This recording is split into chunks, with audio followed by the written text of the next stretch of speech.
diversity here, whether we were born in this country or not, that diversity, or whether some of us speak English as a second language, or whether we are genderqueer or heterosexual, or physically able-bodied or physically not able-bodied, or mentally able-bodied or not, whether we describe ourselves as a person of color or white.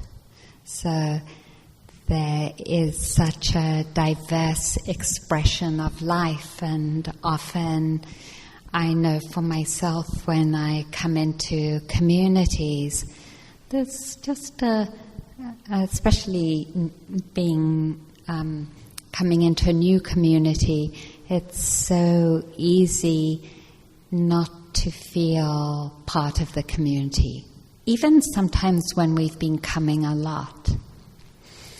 And it might be because of one of those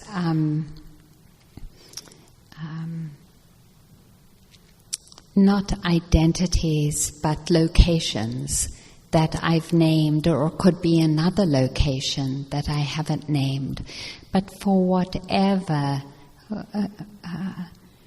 we're carrying or living with, I wanted to especially welcome all of that into this room, and so that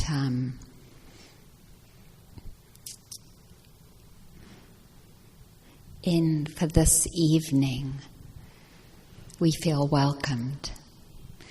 And that just feels so important to me.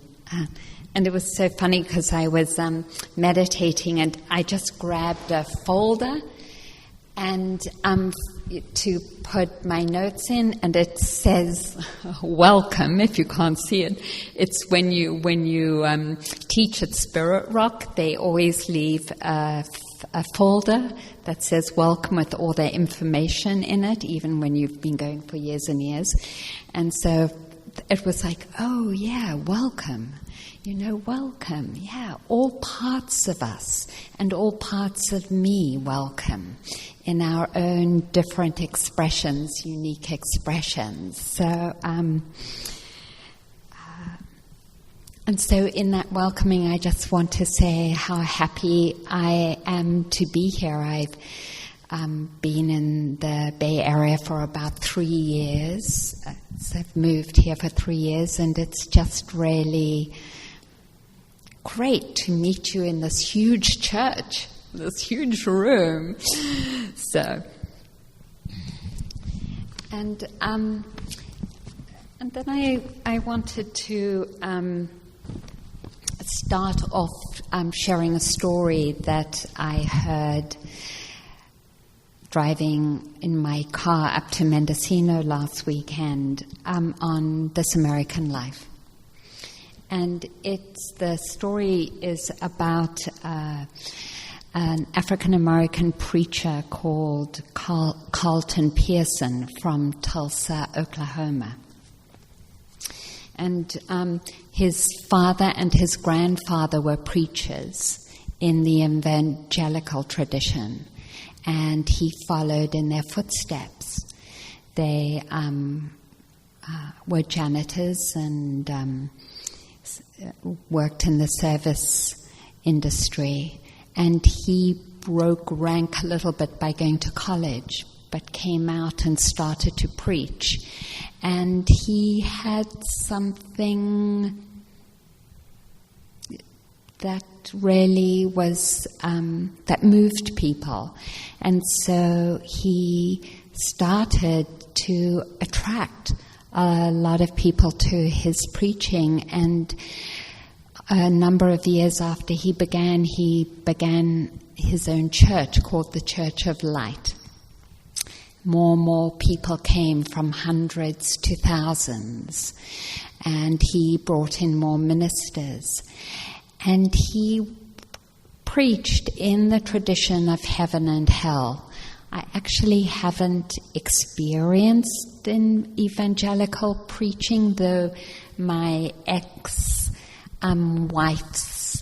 family were born-agains, and I did, when her mother died, there was a sort of evangelical preacher who was preaching for her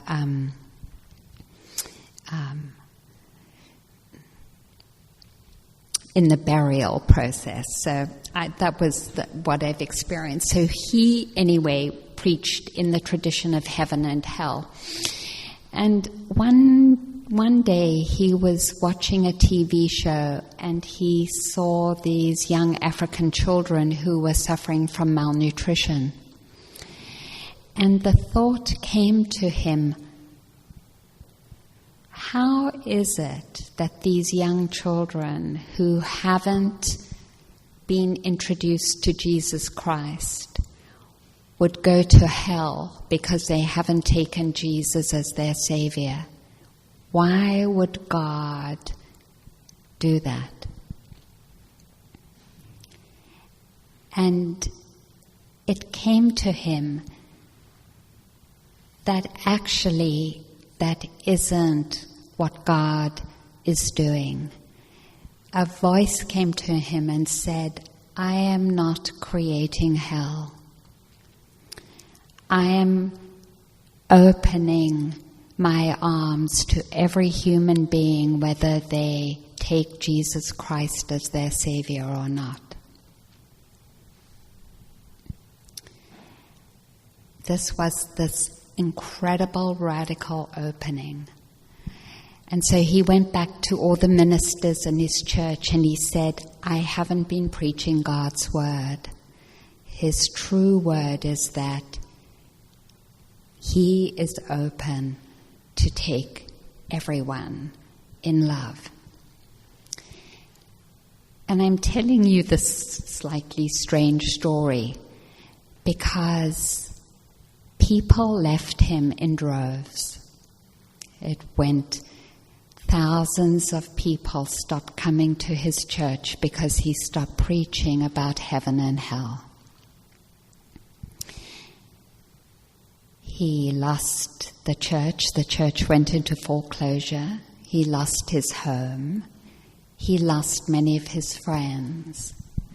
And he said in this interview, you know, if I'd known what would unfold from opening my mouth, I probably wouldn't have opened my mouth. But having opened my mouth, I would not go back. Because different people started coming to his church. Because he was open in his preaching, he said, very feminine men came. And also Unitarians. People who didn't even believe in God. And so he ended up with a different community. And what moved me about the story is what it took, the conditions inside of his mind and heart that allowed him to open up to a new insight. And what would it take for us to be open enough to allow for the blessing of insight? Because this path is about seeing clearly the truth, our personal truth, and the universal truth of life and of nature. We could say that the culmination of our path of truth-seeking can be described as this opening of seeing, of letting go of the habitual opinions and thoughts that we have that might have guided us for years and years and years. Not only guided us, but might even be a deep part of our identity in the same way that heaven and hell were a very deep part of the identity of this preacher.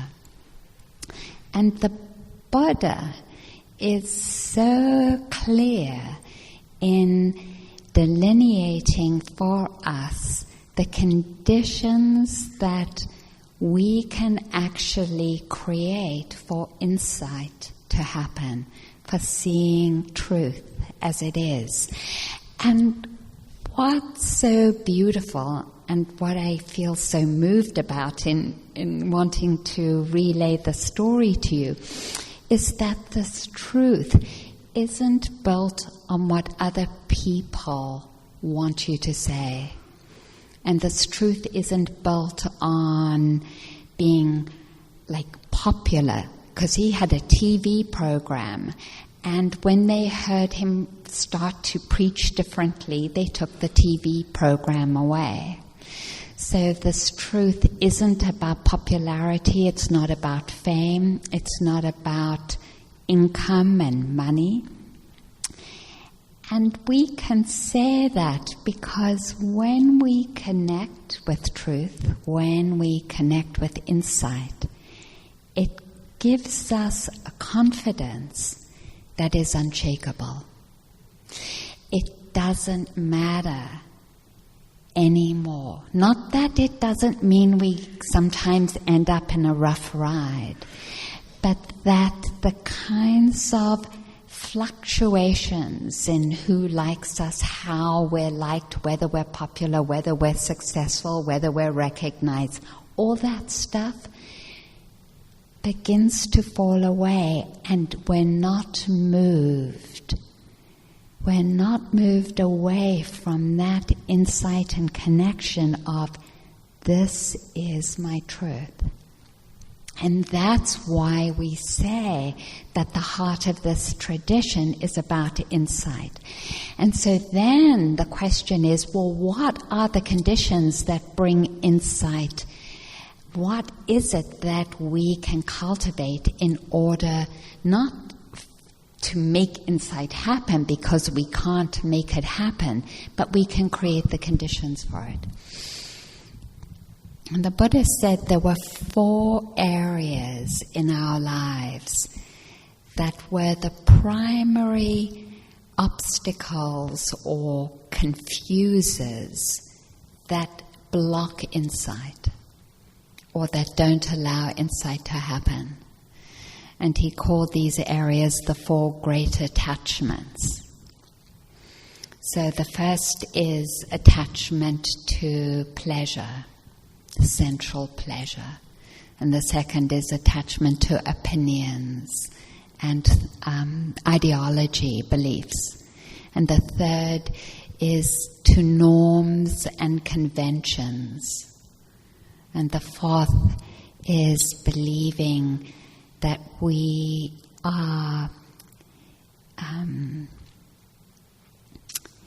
that our lives are defined very narrowly and tightly as an unchanging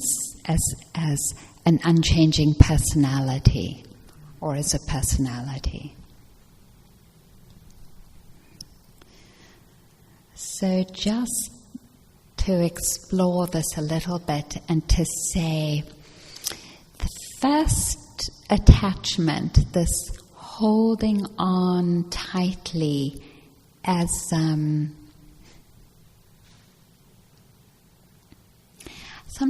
I feel it's as a way to save myself, and it's the difference between believing or opening to or intuiting there is a current or a stream of life that when we surrender, we are taken to the ground of our being. That there is an inherent wholeness that we can tune into, let go into, open into, that is the grounds of our dignity and beauty as human beings. That's where our real happiness resides. And when we get locked into thinking that our happiness resides in the pleasure of seeing or hearing or tasting or touching or thinking, the kinds of pleasures that remind me of going to a fair. I spent part of my life in London, and I don't know if you have it here, but we used to have cotton candy. Do you have cotton candy where they would spin it? And you know how you would take a bite of cotton candy and it would dissolve in a minute. It was so temporary, and so then you would have to take another one. It was just a chocolate bar feels eternal compared to a cotton, that cotton candy. So it's kind of called a cheap happiness. That cotton candy, it didn't last long. And the Buddhist says that sensual pleasure is kind of like a cheap happiness. Because no matter how pleasurable it is, and it's pleasurable, and there's nothing wrong with pleasure, there's nothing wrong with experiencing pleasure, it's just that we put all the energy of our being into it, into seeking it, into holding it, and in trying to control it. And in doing that, we imprison ourselves. So I was in a prayer circle last weekend in Mendocino, and it was for New Year.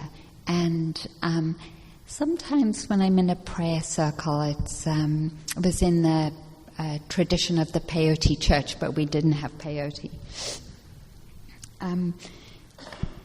Sometimes, like any sitting, it happens or it doesn't happen. But this prayer circle, I was rattling away and praying, and I was like, wow, I feel such deep joy, and I'm so happy, and I'm so into this rattling. It was really exquisite. And then a good friend sitting next to me said, I'm feeling kind of imprisoned in the circle. I didn't know we were going to have this type of circle. And, I don't know if I want to stay. And I hated her. For a moment, I hated her. She's changing the circle. She's taking it away. It was so great to see, just so great to see that way we hold on to what is pleasurable. And the cultural expression of that is very deep. I grew up in South Africa, and I grew up during the years of apartheid. And I don't know if any of you have been in South Africa during the apartheid years. It was like this country, but even more intense in the old days. So there was a lot of violence to keep that kind of racism in place. And I saw good people like you and me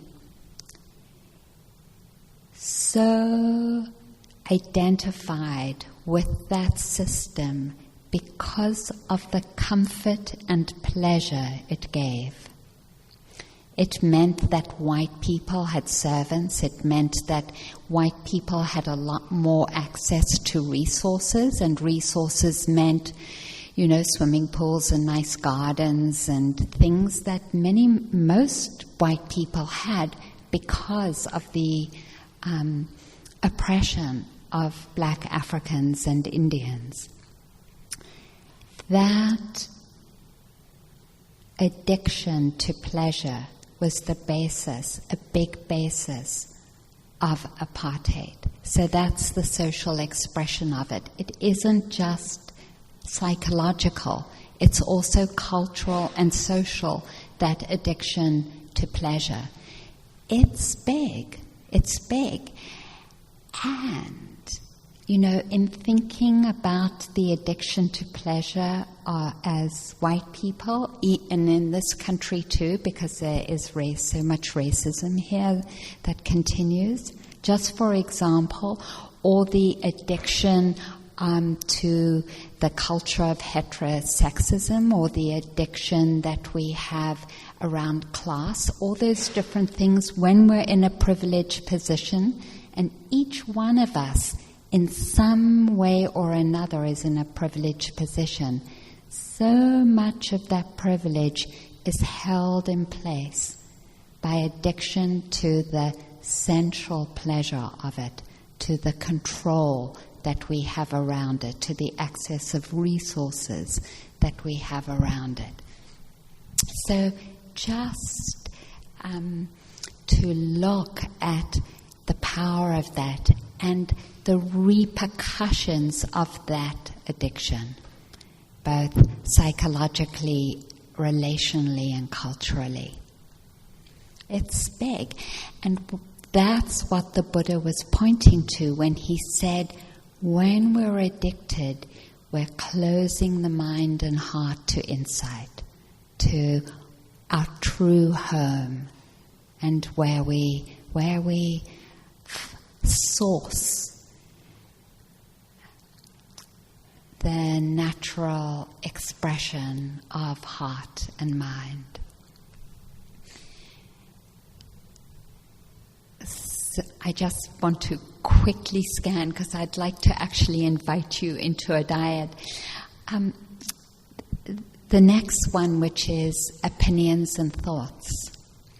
Having delineated a little bit, you're probably guessing, where my perspective came from. My parents were anti-apartheid activists and were imprisoned while we were in South Africa.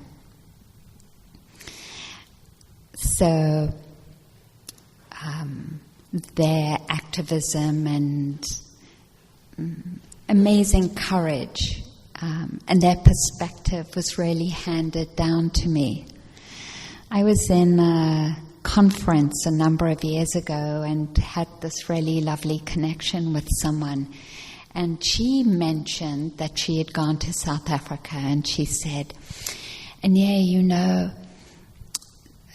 the blacks, they were much better taken care of during the apartheid era than now with the ANC.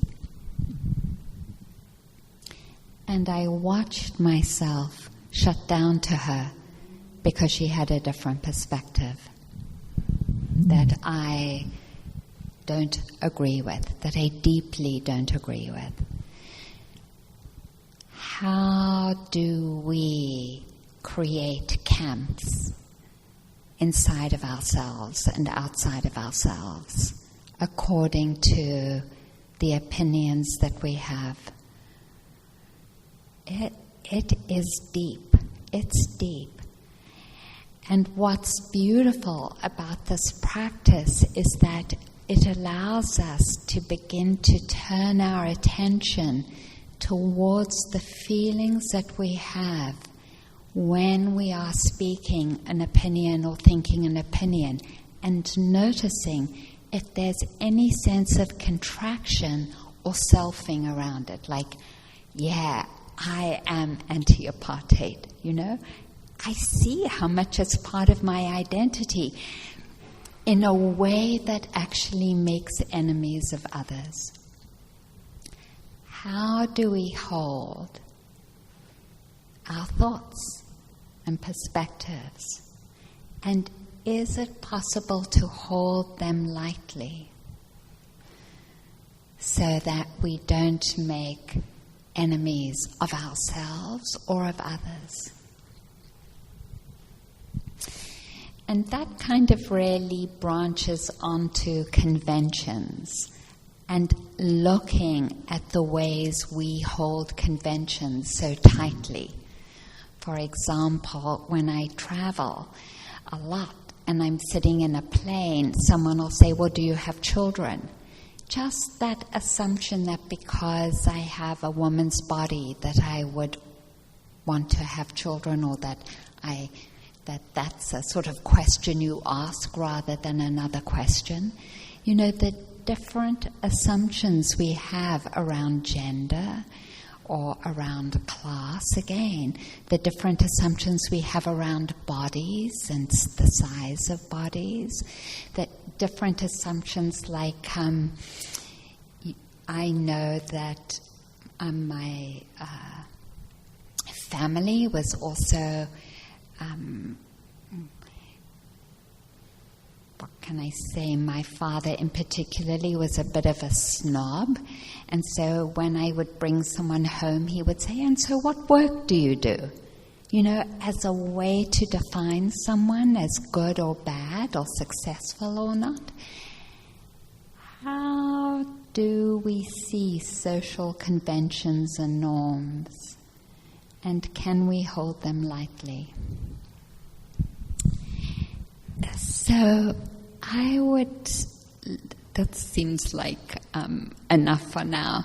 I would like to invite you to turn to someone and to take a few moments to explore one place, whether it's around opinions or beliefs or sensual pleasure, where you feel an attachment and a holding, like a wanting or a clinging.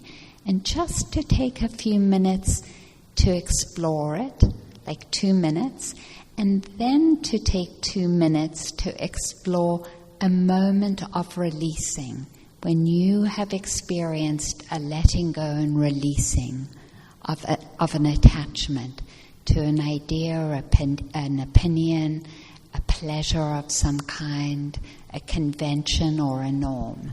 Like, it's sometimes really helpful to actually just feel in your body that feeling of holding and also the feeling of releasing. So turn to someone and introduce yourself and take a moment and explore that.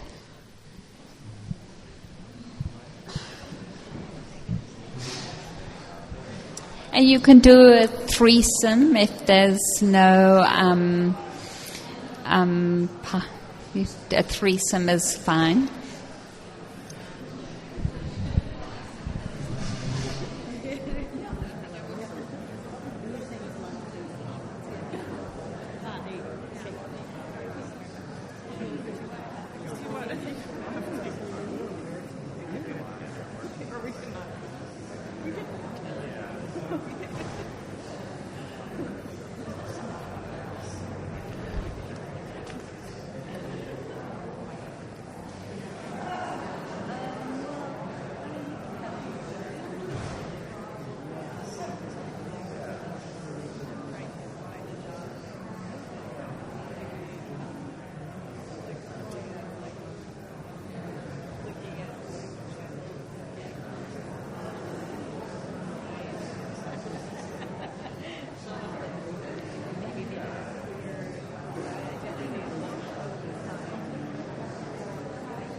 Thank you for that. And I just wondered if there were any questions before we come to an end, or anything I said that didn't make sense.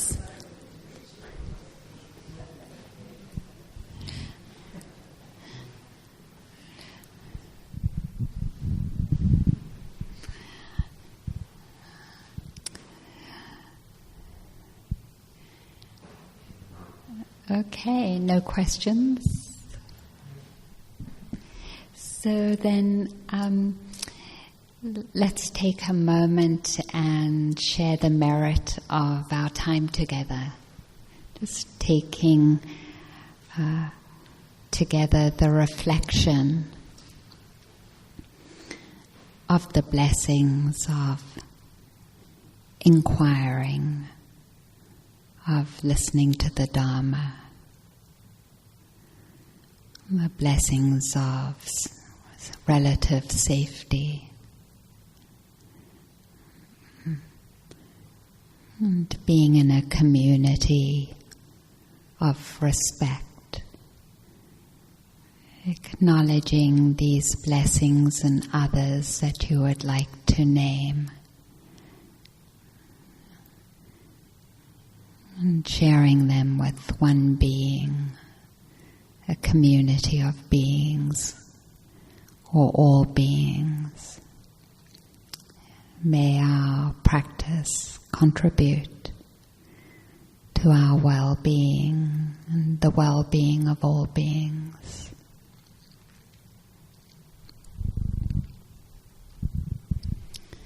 Thank you.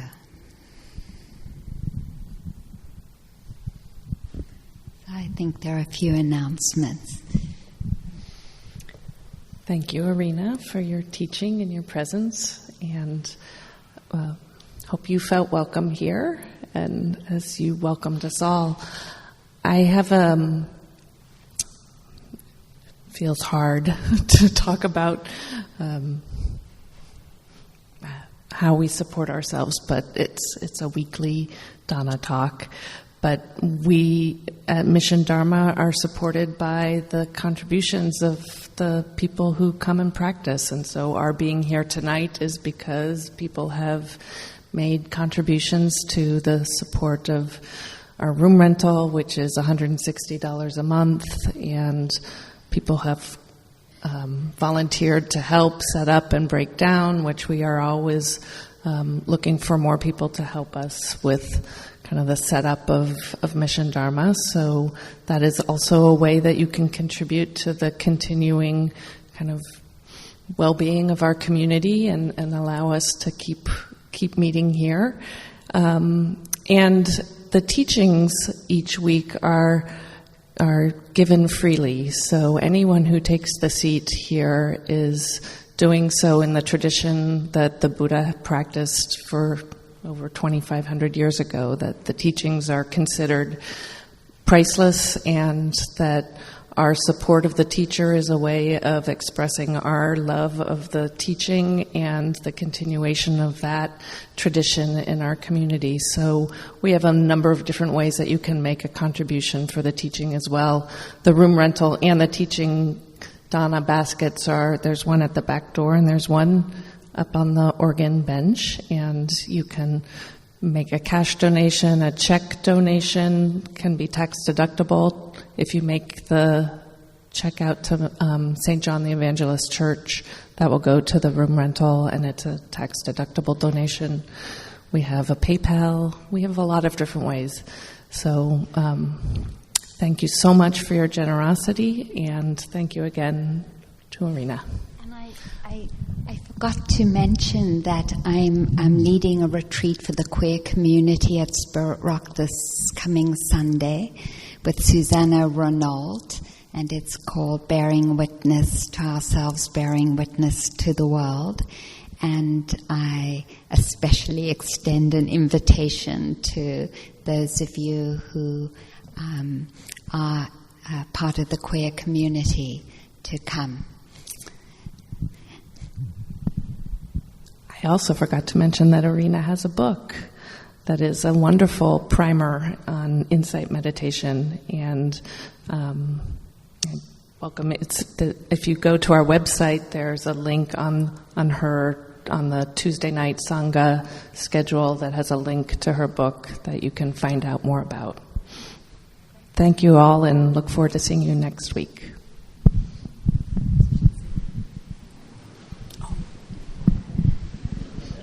MissionDharma.org.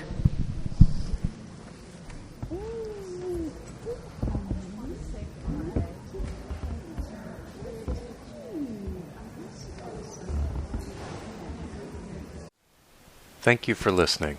To learn how you can support the teachers and Dharma Seed, please visit dharmaseed.org/donate.